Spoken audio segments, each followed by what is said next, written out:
Hello. Welcome to our little discussion session about translation and archives.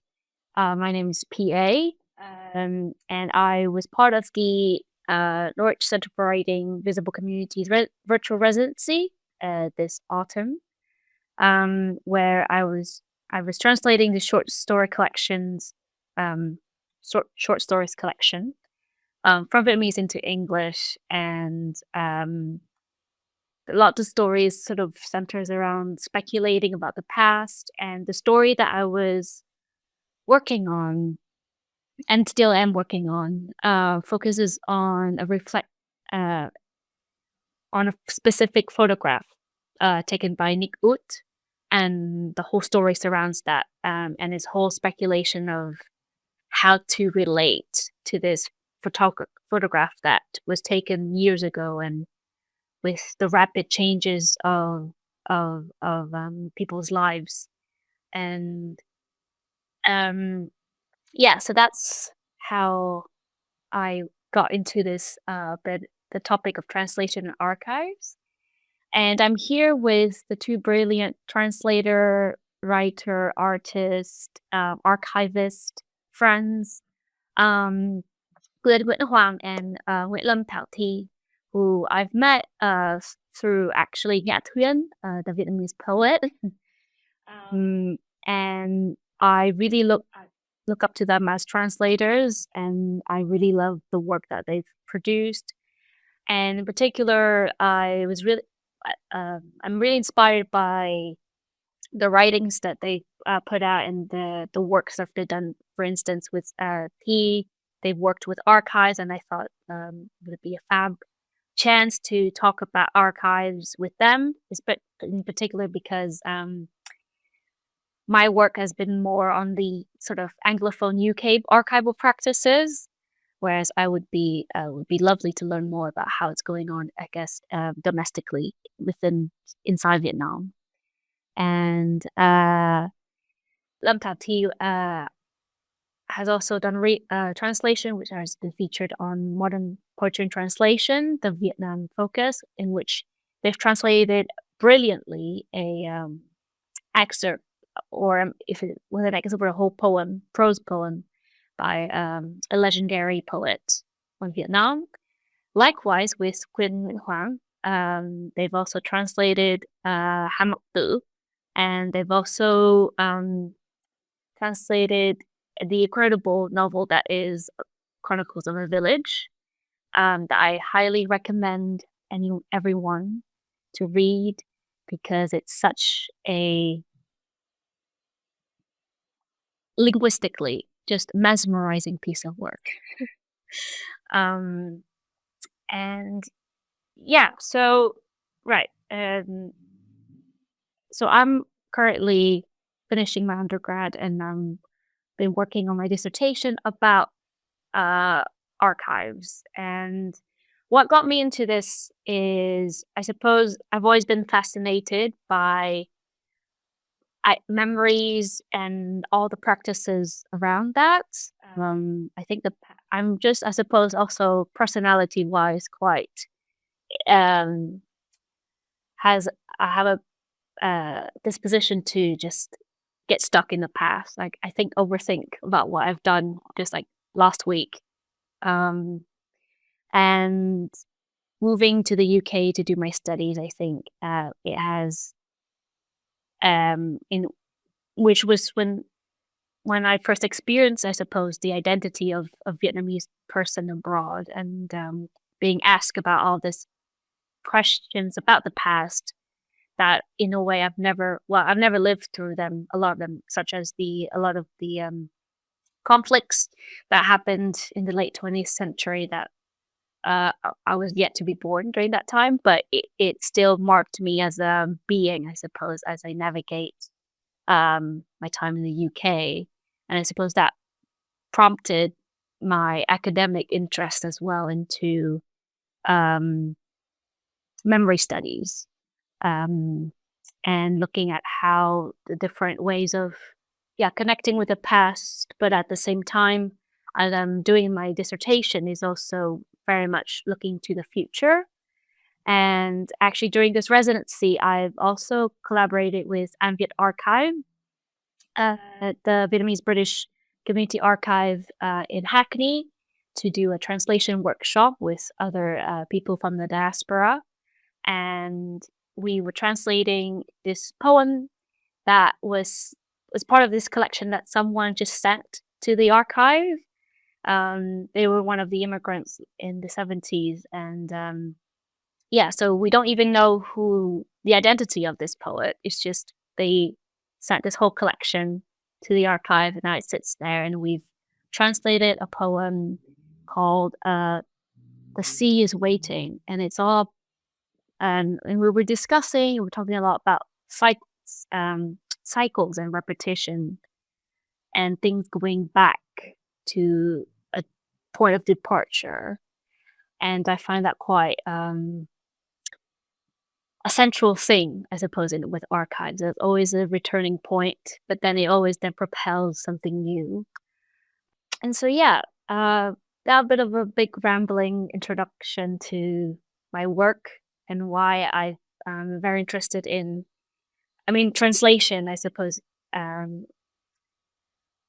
been a practice that's very, for me, very similar to archiving, because for me, it was a way to archive the language that my parents speak, because I came to the UK as a very young student, and I've been here for over nearly 6 years now. So translation, yeah, I'm able to archive the language that my parents spoke to me, and also, I suppose other aspects of the Vietnamese language that sometimes, with the change, um, the language change, sometimes people forget, um, things, yeah, the little things that we used to say but don't say anymore. For instance, I recently met with this Vietnamese Vietnamese American whose family moved away during the Sino border wars, and their family was essentially kicked out of the country because they were ethnically Chinese. And we were talking a lot about like the how actually the Vietnamese language back then was kind of different, and they grew up with that. So they had a kind of old Vietnamese, I suppose, and um, yeah, and I feel translation, it displaces the text and as a result kind of gives uh creates these opportunities for us to refashion our relationship with the different temporalities of the past, present, and future. Um, and I think so. That's the background, and I would just like to start. Would like to hear our speakers about. I suppose I would like to, if you guys don't mind, introduce a bit more yourself and your work. And what do you think when you think about translation and archive? Do you think it's something that goes together quite naturally, or is it something you always thought to be quite different, and etc.? I guess I'll introduce by like maybe say what my initial positions in relation to the archives. Firstly, I think I'm interested in archives from a position of queerness, just very personally. And then there's also a separate interested because I'm interested in like Vietnamese typing and errors and communication failures and how tonal marks have always been a site of very glitchy, error-prone sites for a lot of people, and and so I come to the actual National Archives in Saigon, archives to kind of like look up some stuff about or around typing. So that's my, I guess that is my position. So there are two little things which are not separate at all.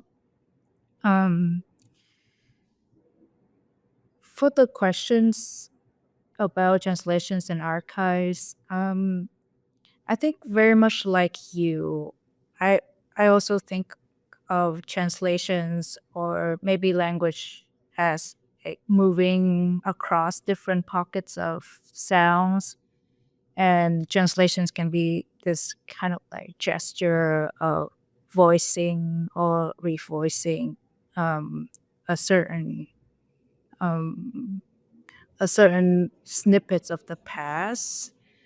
But I'm also very anti-archive as a person, or like very against that totality or totalization of the past, because one is very impossible and two is very scary to think of.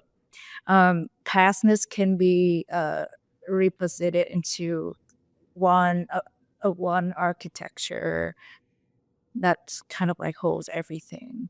But again, coming from like a queerness positions, the archive for me is a question of how to live without history, or yeah, how to live without history, because I also tried to look up queer stuff in the National Archives, and like nothing came out, and I'm like, okay, I guess I have to live with that now. But yeah, so that's my I think that's my position. That's my kind of like intro to these two things. I don't know. How about you, Gwen? Thank you. It's really helpful for me to listen to you two formulating what you mean by translation and archive. Um, I'm primarily a translator and a writer, and unlike T, I'm really not an archivist. Well, I don't think I do it so consciously.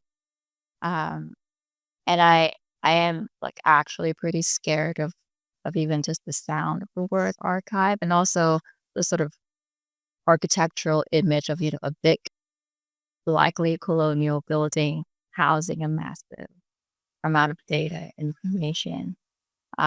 So I get what you're saying, because we share this queer impulse of maybe being a little bit suspicious of the desire to archive in essence a means of control. But I did think about translation and archive a little bit today, as I think about our gathering. And I think you mentioned this briefly too, that I think translation and archive, the one thing for me that they have in common is the impossibility. I think translation, as many translators have said, is an impossible venture, and archiving um, is also an impossible and unfinishable sort of project. So I'm always very fascinated by humans who translate and who archive, because they're taking on an impossible activity. So for them, the urge to do the impossible, I think, is interesting for me to think about. And for me, because I don't really go to physical archives, um, I would say that maybe the body or consciousness, the body and consciousness are spaces that are archive-like for me. Yeah, as opposed to maybe like a data set or a big, again, yeah, like a big building, even though I think those can be very helpful. Also, the physical experience of going and touch the tiny, fragile photo, I think is incomparable. But because of who I am, I'm very much sort of wrapped up in my dreams and illusions. I think the body and consciousness are very powerful machines of producing and also archiving their own knowledge. Yeah. And this skepticism, like, towards institutional archives, so archives that have established infrastructures. I think that's something I've noticed as well with community archives here in the UK, in London. And I've been reading a lot about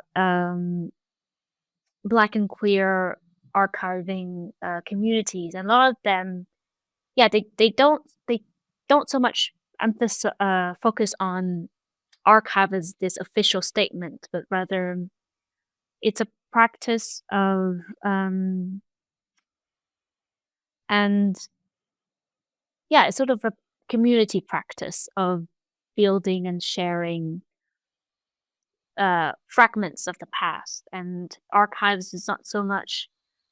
I would personally would instead of using the word impossible as an impossible task like translation, um, I've been thinking it more as a continuous process, in a sort of the long distance kind of the long middle, in a sense that, and also archives, I suppose I also see it more as, again, little fragment of in of themselves rather than a whole that is missing, that has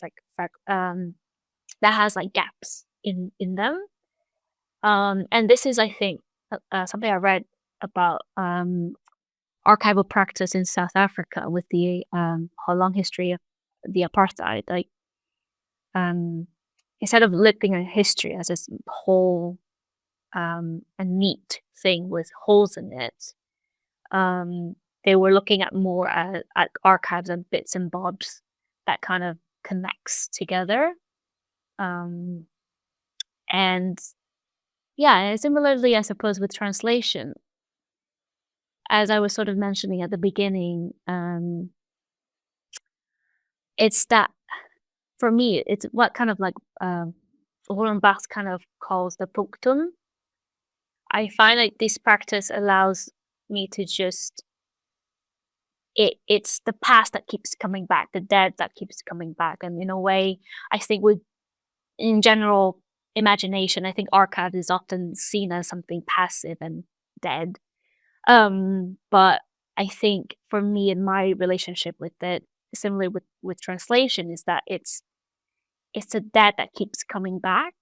And so there is that kind of idea of reaching an end, but only for it to then recycles and goes into another round of things. Either you go another round of edits, you recognize a word that suddenly means slightly different now for you and in the context of the text. And likewise with objects and all these tactile things in a physical archive.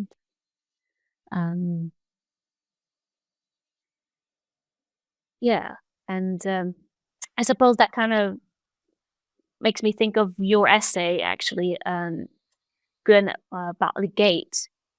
In your introduction, I think you mentioned about that detail that sort of escapes your notice in the beginning, but then as you come back to it, that detail suddenly emerges and kind of springs up. And I think that's what I see translation and archive.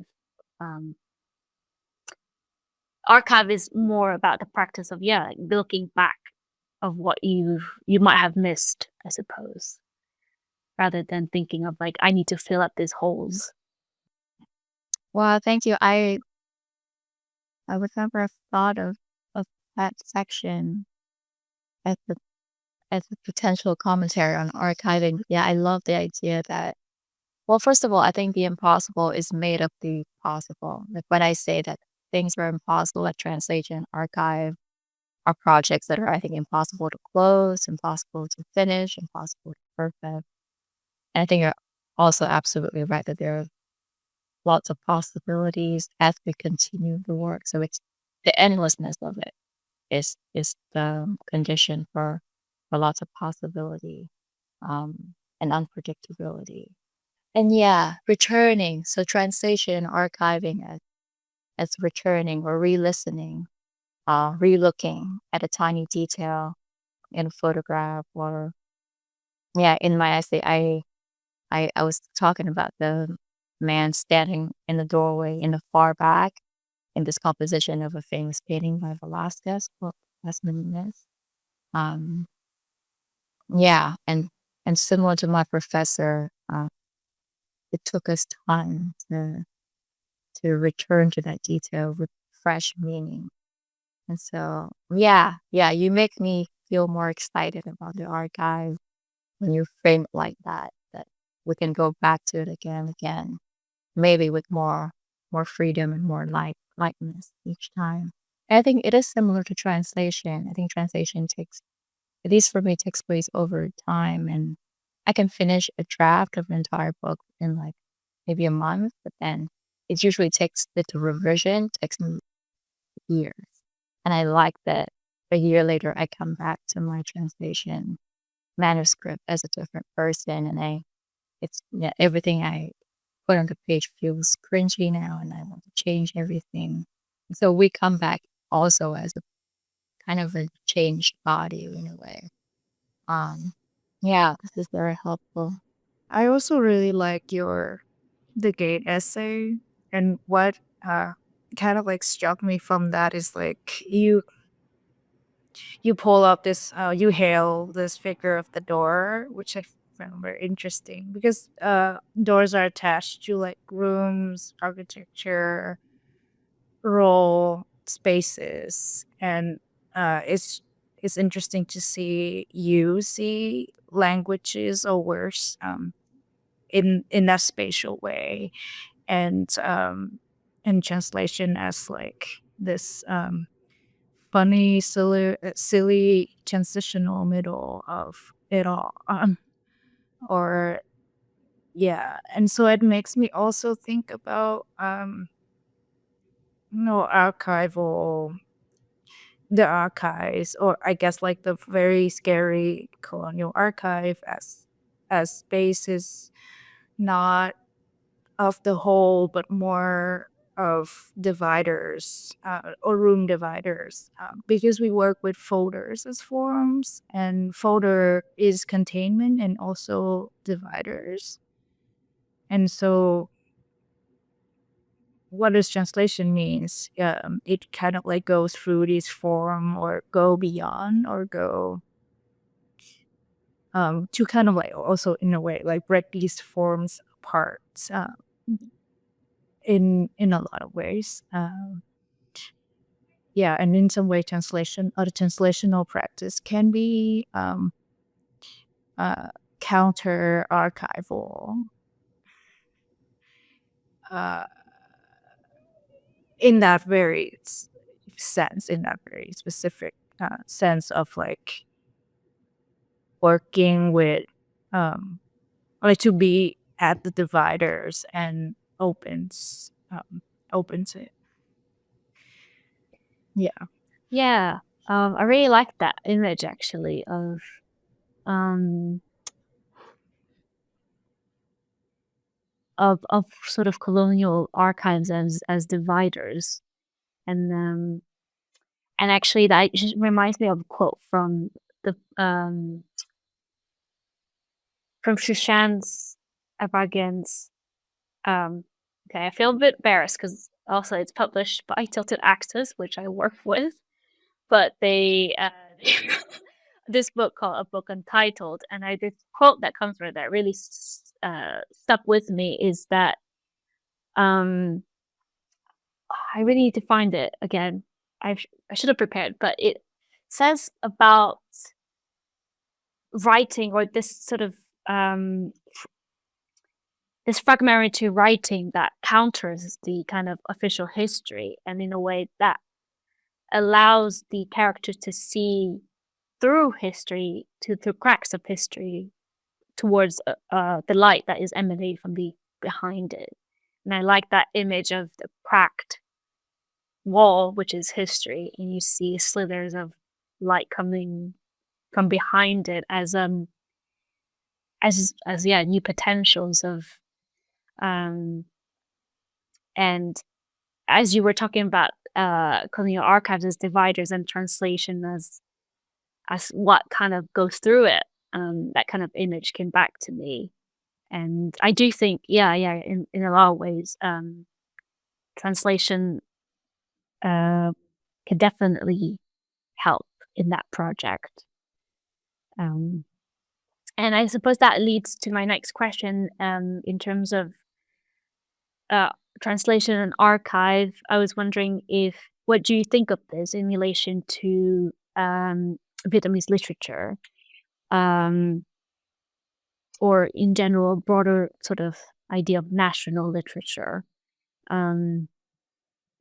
Because I mean, at the moment in the UK, there's been a new publisher called Major Books, and they are publishing new translations, translating lots of classics from Vietnamese literature into English. And yeah, with this sort of new surge, I suppose, of Vietnamese literature in translation, I was wondering if that has made you, reflect on how this work of archive and translation, especially knowing how the publishing world works in Vietnam at times, is a bit, yeah. Do you want to go first, Quyên? I think I'm still absorbing Sorry, was that? questions because like you said you said nation state, and I was like, What time is it over there at your? it's 9 a.m. And I'm scared. I'm scared of the nation state every hour of the day. So I'm a little I'm still absorbing that questions. So Quyên, if you have any thoughts, please go first.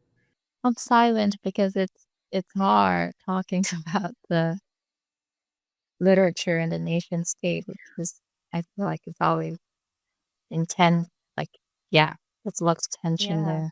Well, just sort of frame it more as Vietnamese literature, sort of as from the cultural aspect of it. Right. And culture is never separable, at least in our modern and contemporary world, from the national category. I think it's an interesting question. I'm not sure if my practice is representative of what Vietnamese literature is. Honestly, even if you ask me now what I think is Vietnamese literature, or what I think of are the sort of main structures or centers or margins of Vietnamese literature, I don't think I would be able to give you a ready, legible map. I feel Vietnamese literature is very much still birthing itself all the time. In Vietnam, as a state now, it's quite young if we count Vietnam as an entity that formed at the end of the Vietnam-American Wars in 1975. But then, and this is when archiving, it's interesting because Vietnamese literature, of course, existed prior to 1975. But it's traveled into the diasporic space of Vietnam. So so what do we mean by Vietnamese literature? I think that's a deep and difficult question, and also interesting question for each of us to think about, or any Vietnamese writer trying to think about. What period, which province, which dialect of Vietnam are we working with? What kind of Vietnamese do our parents speak? If they speak it at all, what kind of Vietnamese do we speak now? It's complicated. The regional, the historical, all the nuances that make up a quote unquote nation. So I'm still thinking about what is Vietnamese literature and how their translation and archiving play into it. Because it's such a I mean, on the world, on the global scene, Vietnamese literature sounds like a very small, like a very minor literature. But as we've been talking, it's even in the minorness of it, there's so much complexity. And it presents, I think, the translator and the archivist a tremendously difficult and interesting task. Who and what do we translate? What and who and with whom do we archive? What holds or harbors enough intensity for us to dive into a transition or an archival project? It's quite hard. At least for me, I always find it hard to think about, well, what do I translate now? Yeah, same with you. I don't know what Vietnamese literature is or what that word entail, because pretty much my my way of coming to a translation is because I found something fun and interesting, and I feel that speaks to me in some way, and it has a connection effectively to me, and I want to translate it. And so the initial thing is not I want to archive yada yada yada. Um, so and yeah, I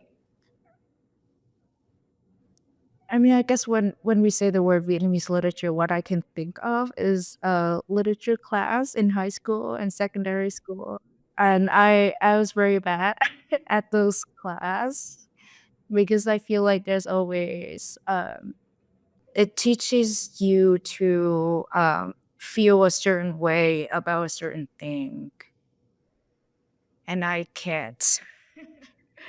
uh, I'm very much the disaffected student, the unbelonging student was yeah, I came to literature class and I'm like, I don't feel a lot of the things that you're telling me that this text is giving effectively. So yeah, so I have all that stuff. Um um Secondary school, high school. So yeah, very bad grades too.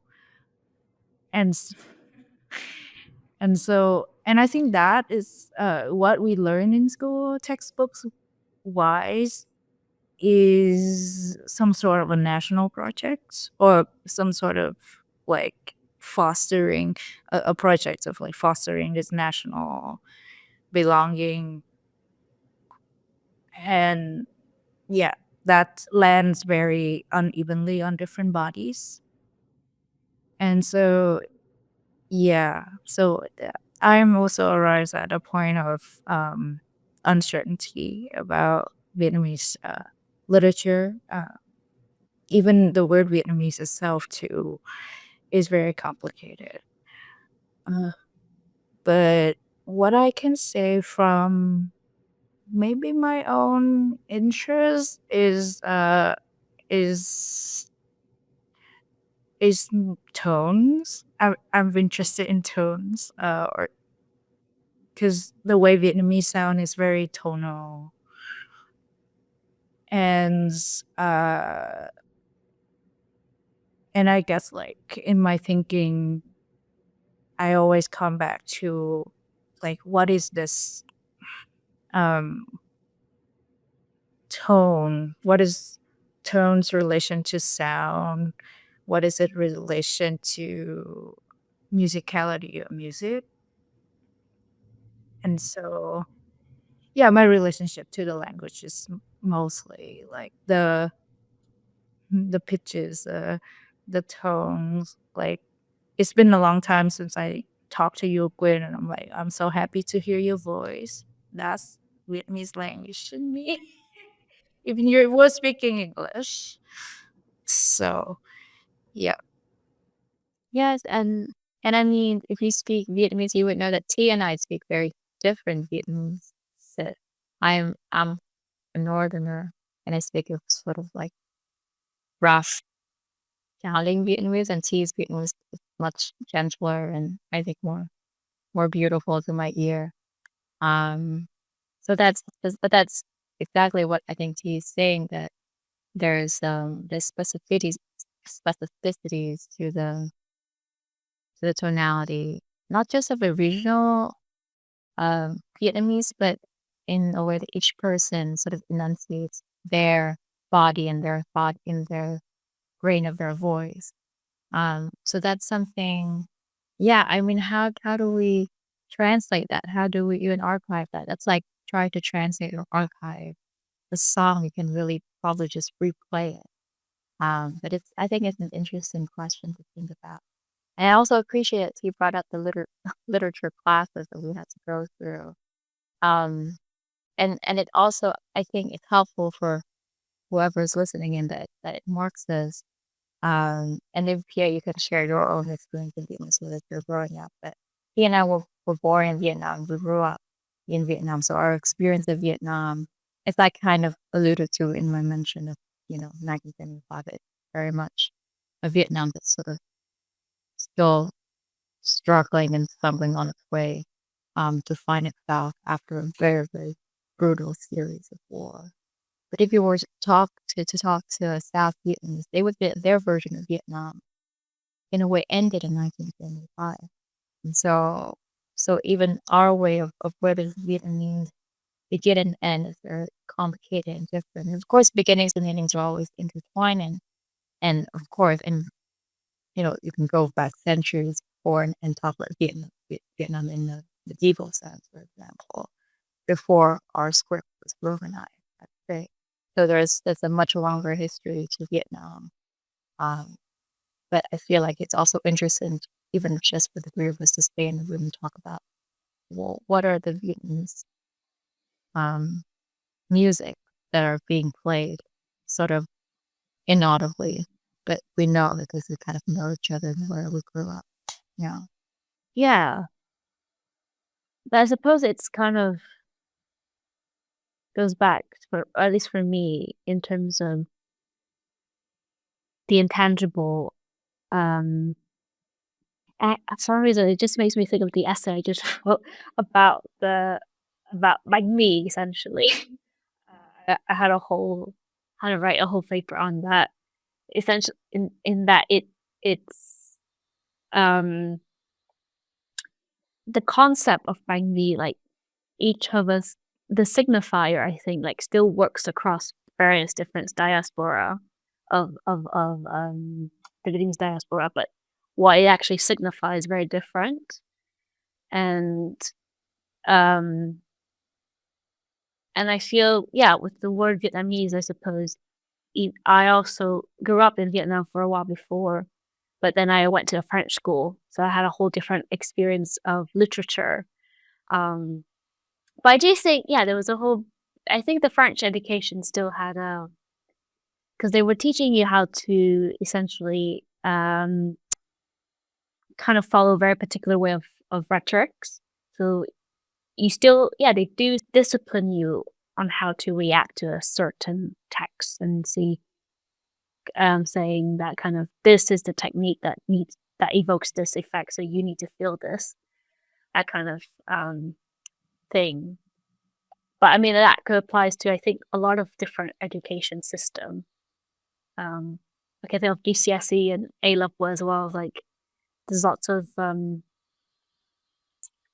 like discipline of affects, I suppose, of how to react to a certain text, which I find is kind of being done, I think, through translation, because translators introduce the text and all the paratext around it kind of molds how readers should react to certain texts. And I suppose that's why I was interested in this question of translation and archives, as now there's, because I suppose I'm asking myself, why do I want to translate this into English in the first place?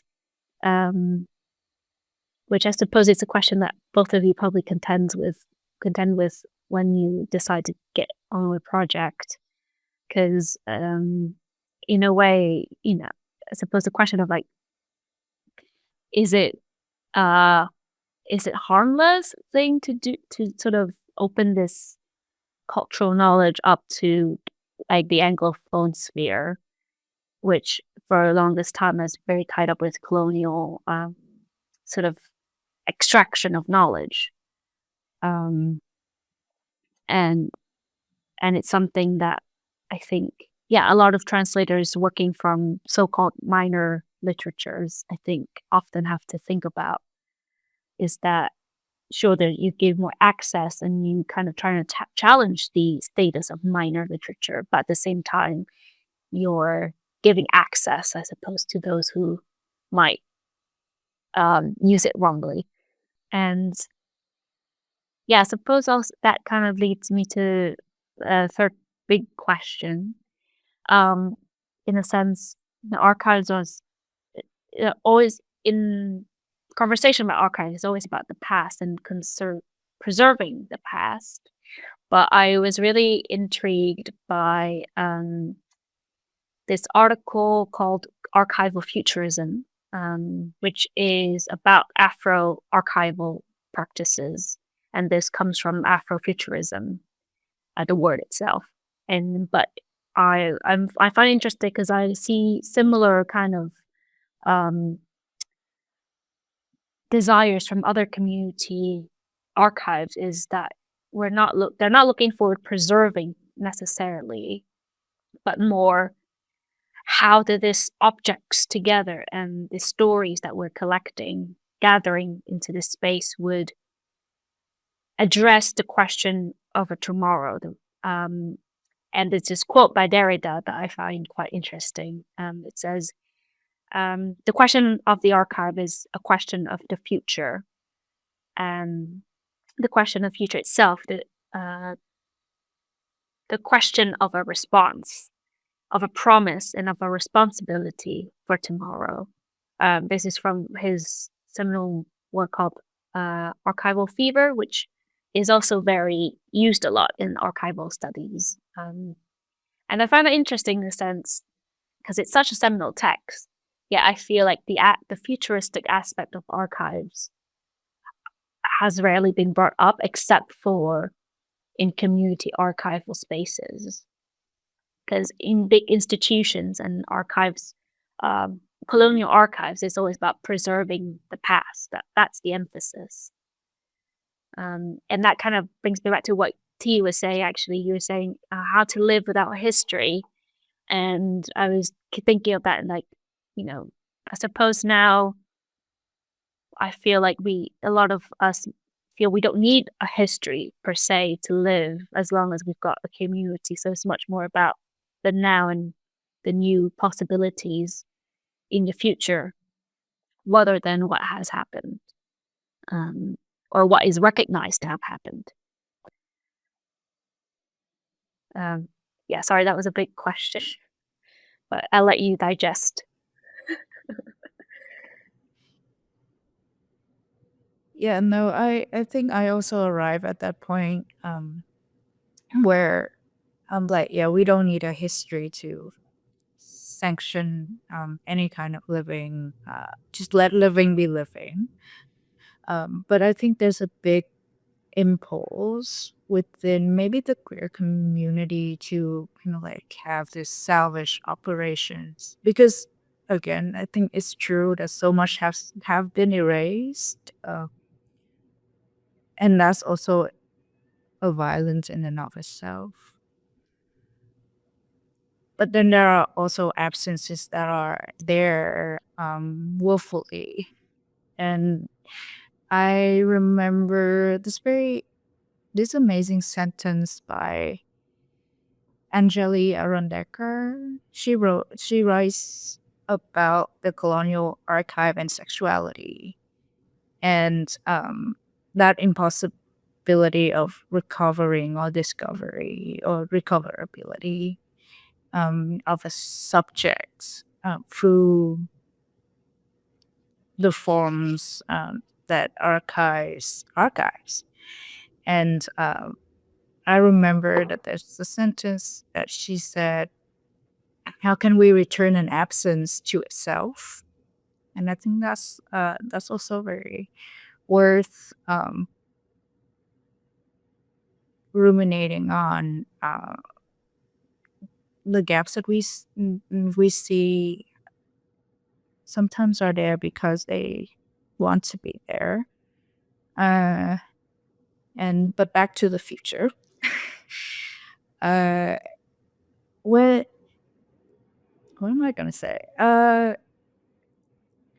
So yeah, I've read your questions. when you send us the email, and I keep thinking of not content but forms, because archives are so dependent on papers, but specific and now those papers are getting digitized. So another form, which is the file on a hard disk, on a storage, the drive. And I was also thinking of like, okay, can an archive be liquid or airy or something else? As a futuristic project, if we want to kind of like escape the captive hold of like of that project. But even in traditional archives, I feel like there is also a sense of futurity in that as well. When people preserve some records, it's also for the future. And usually historians are the one who enacts this futurity, where, okay, now those things will go into the book as history. And so, yeah, so I think I've trying to also reroute this question of the future into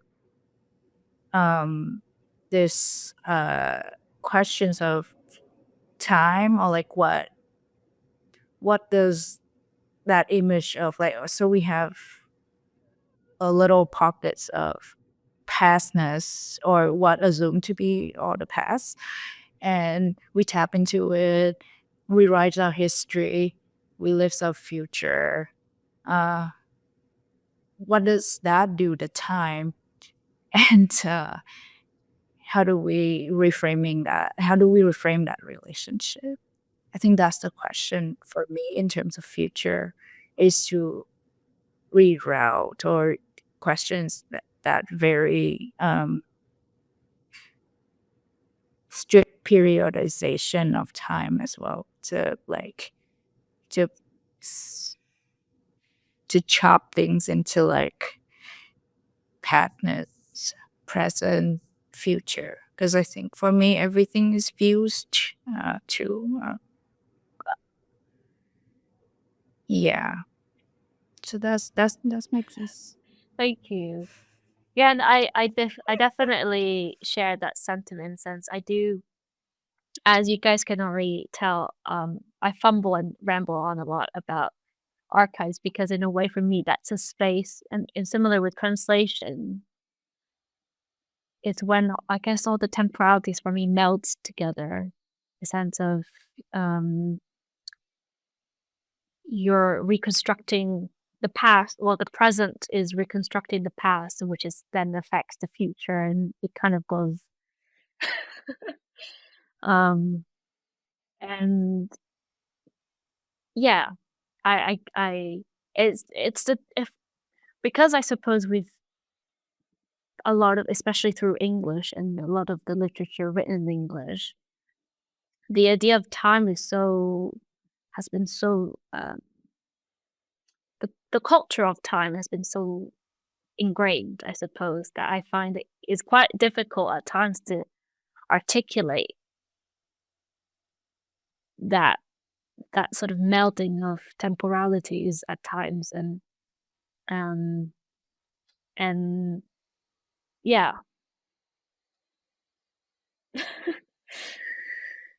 Yeah, the past, the present, the future, I don't think of them as separate or separable either. I think we currently operate in sort of Eurocentric way of thinking about time, and so there's this segmentation and fragmentation and linearization of time, where you have past back there, and it's something, the present is like kind of here, and then the future is like, up there. Yeah, I think mingling and fusing temporalities is the fundamental nature of time. And if we go to indigenous ways of knowing, I think a lot of indigenous cultures in the world will tell you that time is a river, or time is a spiral, or time is one with the earth. So there's like, we wouldn't even use the vocabulary of the past, the present, and the future. That's interesting to think about. Even, yeah, the fundamental ways of dividing or suturing time. I love what T said about um, how if translation and archiving were like a door or a screen or a divider in a folder, that it could be made of, let's say, water or even air. I think that's very interesting. Um, yeah. Now, what if we think about them differently about the materiality of the literature that we work with? If literature is what we're working with, we can also ask this question with art. Yeah, what if translation and archiving is made of breath, or it's made of an ephemeral gathering? What would that look like? That sounds to me a lot closer to what you said, yeah, about this communal way of archiving. So not so much to preserve and then having a record, and you can later look it up in some cores of data. But it's in the breath, in the air, around, and with the bodies that are in it. Um, yeah, so that was a very striking point for me. And the article that you mentioned about archival futurism and also Afrofuturism made me think about justice, which I grapple with a lot. I think, especially right now, where I feel like a lot of writers and artists feel quite helpless. When we think about how can you contribute to the justice in the world. Yeah, I mean, with your work in fundraising for friends and folks in Uganda, I feel like you would have a very personal experience of talking about justice um, in that way. But anyhow, going back to translation, and then all this flood of memory of having to go to literature class in Vietnam, because T mentioned it. I'm sorry. Yeah, sorry. it's quite triggering. Yeah, Unleashing the trauma. yeah. But yeah, I think and then I started to think about, okay, then, when I first came back to Vietnam after I graduated from college in the US, yeah, Thuyen was one of the first poets I translated. And later, the author of Chronicles of the Village of Nguyễn was, an important author in my translation trajectory. And other poets and writers that I've translated from Vietnam, I think, are with the people that I never encountered in the textbook, in the canons, when I was going to school in Vietnam growing up. And I don't want to paint the translator's role as heroic in any way, but I think one of my strongest impulses to translate, and I don't know if you too share this when you translate the people and the work to translate, that I thought it was unjust that these brilliant authors were struggling to publish in Vietnam. Even when they're living there, they're based there, they never left. Wow. And so even though I think we're all aware of the hegemonic power or access of power of English, um, and even though I hesitated even speaking, not to mention translating literature into English, I thought of translation as a way to make it maybe just a little bit more just for these incredible writers, for their work to have an extension or a continuation of literary life in a different language.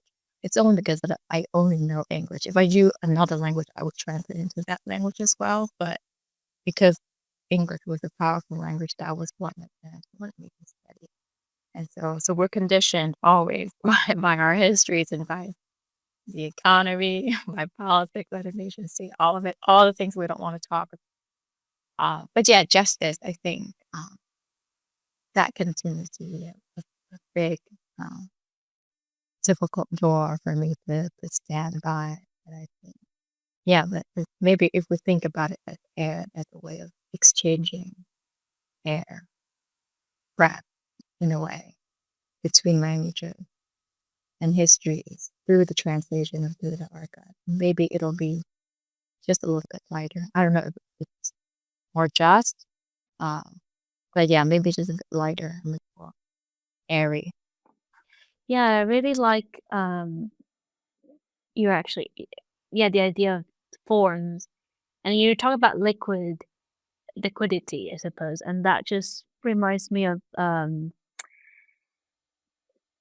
uh for my one of my film class, we were looking at liquid surveillance and the idea that yeah, like how power is structured now is itself very liquid in the sense that it trickles through lots of holes and cracks and whatnot. I mean, the platform that we're using, I'm sure they're gathering some kind of data from us. Um, so I suppose, yeah, like why I'm sure archives can exist, like counter that almost. There's a way that liquidity itself can be used, or um, airiness to resist this and create something that is just for the community, which is a big task, I suppose, especially how pervasive surveillance and uh, power is nowadays. Um, yeah, and I think we're kind of reaching the end. Um, and so I suppose my final question, I suppose, is what hopes do you guys have for translation and archives, personally or related to a bigger current event? I don't know. I just suppose I want to end because we've been talking a lot about like, I suppose the limits of what archive and translation can do. I suppose it'd be nice to end on a hopeful note. I mean, for me myself, I suppose hopeful in the sense that through all these practices of archive and translation, not so much through the work itself of collecting objects or translating a text, but being able to meet you too, for instance, through that connection of people who are in the circle of words and movements, um, and other people who might have read a translation of mine, things like that. So I think I remain a bit hopeful in the sense that I feel this journey so far has connected me to a lot of people and stories that I cherish very much. I think I have the same hope about people because uh, I guess like I also come to translation through Nyatui and when she was like, "You want to translate this?" And I think the most precious thing that came out of that is the friendship, the people um, who care a lot about words, who care a lot about lives. Um, yeah, so very much like you, I treasure those those people and relationships and friendships that we had, and it gives you a sense of one not being isolated, also, and two, it gives you a sense of like there's this collectivity or there's a commons that we are all like all airily related to or in relations to it or we're being in relations to these this person that this like just it's very it's great to think of yourself in that not as a self-contained liberal individual but as someone who exists in relations to other bodies. And then I think that's my that's my current love for if I I can say that I love translation. That's what I love. Is to be in this mesh. Um, and yeah, I don't love the documents, particularly or paper or anything. Yeah, that's what I love about translation.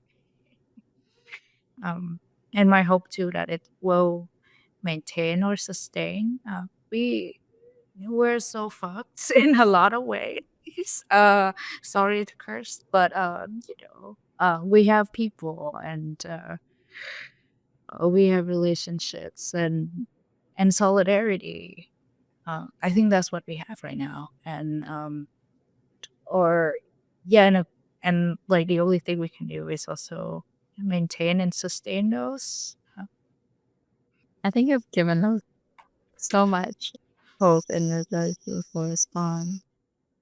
I also think that friendship is huge for me. The fact that I'm here, I think I wouldn't have been here at this table if I were friends.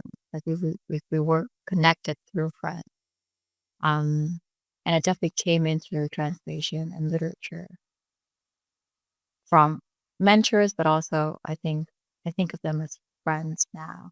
And I think all the authors, even and especially the dead ones whose texts that I work with, that I read, that I translate, I think of them as friends too. And I think as T said, I think an intense love for this one line of poetry that someone wrote 8 centuries ago. That I think it's an incredibly queer and powerful way of being in the world. And perhaps translators and archivists experience this very intimately. So yeah, friendship, love, all those words that I feel we take for granted a lot of the time, I think can always be there. Even though, as you said, PA, the queerty, airiness, all these things that we like to romanticize, move theorize. Movement and translation can be co-opted by digital surveillance and capitalism. But I think at the moment that bodies come together and share breath, share space and spaciousness, and it doesn't even have to be humans. I feel like we can have it with other species as well. Yeah, I feel like translation, archiving, breath, intra and interspecies friendships for me, they operate in the same. They operate at the same threshold. And it can be a hopeful one. It can be a scary one and a difficult one, but I think also full of hope. Thank you both for those beautiful answers that actually while you were both talking and giving response to my questions, I've been typing down some quotes that I was like, oh, I'm gonna keep this. They're lovely quotes and this is, I suppose why I sort of wanted to talk to you. I feel like the conversations, even though it's quite rare, I suppose that we actually sit and talk. I really appreciate that all this knowledge and friendship and sharing that often inspires me. And I think that we will end it there on our chit chat about translation and archive. We hope that you enjoy this conversation and to keep in mind that, translation and archives can be, rather than strict codified practices, think it more as a transient space where you can meet other people. And thanks so much for watching. Thanks again for Quyên and Thi for accepting to talk with me and ramble on with me and share great knowledge and insights. And thank you. Bye.